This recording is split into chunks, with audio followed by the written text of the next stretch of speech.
Tide of Shadows is finally here, and the many changes with Update 113 came with it, which means there's just so much new stuff in Hunt Showdown this week. But I'm going to give you my first impressions on what I've played so far, which includes the wildcard condition Thunder Shower, and with that, hunting Rotjaw. I also got some hours with the drilling, and I have some thoughts. I'll have more in-depth stuff later, but I got sick yesterday, so pour one out for me, boys.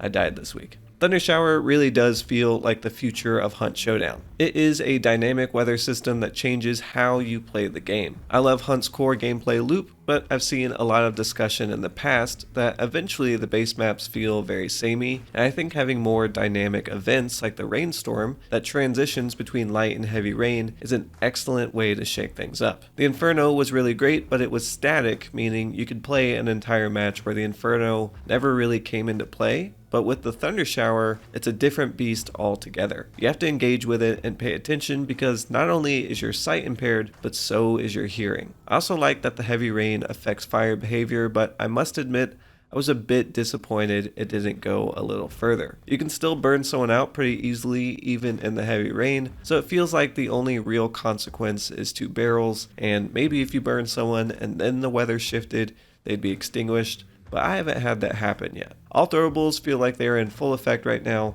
but that's okay too. I mean, I'm still really enjoying it. It's just something that surprised me. I understand why Crytek pulled the Inferno, but I think Hunt Showdown without the Thunder Shower as a permanent experience would be a much shallower game, so I'm really hopeful that Thunder Shower is here to stay. And on that topic, I hope we get a wildcard contract with less night maps. We now know why all those wildcard contract tests before the event were night maps only, but the significant difference with this new one is that it's no longer a single objective. The lobbies are split by Rotjaw and the normal bounty, which means people are just ratting around, and it can feel very much like a lobby full of solo players. Maybe a wildcard with just Serpent Knight and the Rain Shower would be better, so at least the new hotness is 50-50. But let's talk about Rotjaw because that's been a new gameplay shift as well. I'll have a video about Rotjaw specifically probably next week, but I just want to say that what really impresses me about Rotjaw is she is kind of a stroke of genius in video game design, and we'll talk about that more in just a second. First, I really enjoy the new traces system. Instead of clues, you just get a direction to head toward,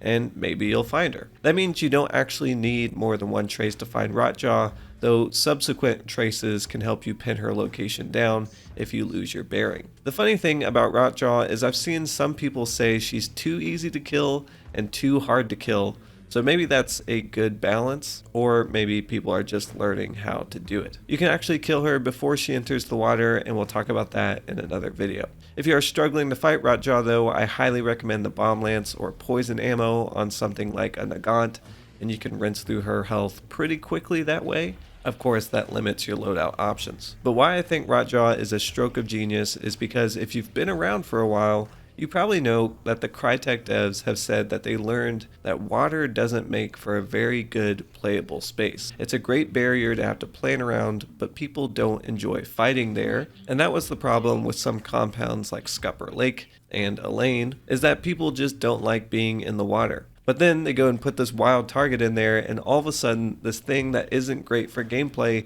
is now a new type of battleground that leaves you exposed, but can be conquered with some planning. To be fair, I've seen quite a few people just sitting in bushes around Rotjaw because they don't want to be steamrolled, but that's okay too because we have that same tug of war inside the compounds as well. It's kind of like Pete Davidson. Is he the most attractive man? No. But also, that's kind of the appeal, and that's how it feels to fight in the water right now. Rotjaw forces you to fight in new locations that you've probably not had too many fights before, and I really enjoyed that about her. Also, she gives us a new way to restore health, and that's been great too.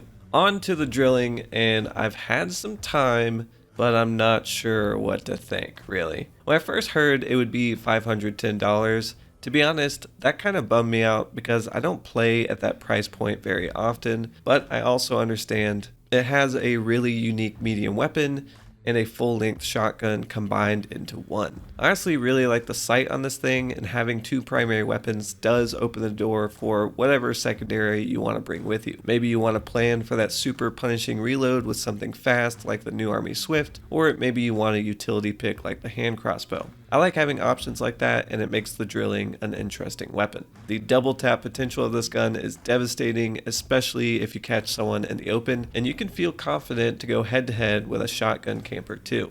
Like all the combo weapons, the drilling feels cumbersome to wield. It has a slow reload, it's slow to switch to the shotgun, but the speed of the double tap makes up a lot of that ground. The Dum Dum ammo does intense bleeding, which puts even more pressure on your enemies, especially when they realize another shot could be coming very soon. I think it's too early for a guide on this weapon. We need some time to see where it fits in all the changes, but overall it's a very strong pick, perhaps hamstrung a bit by its price, which could limit who gets to use it on the regular. Anyway, those are my first impressions with this newest event.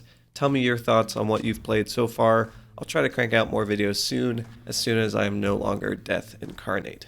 And until the next video, goodbye.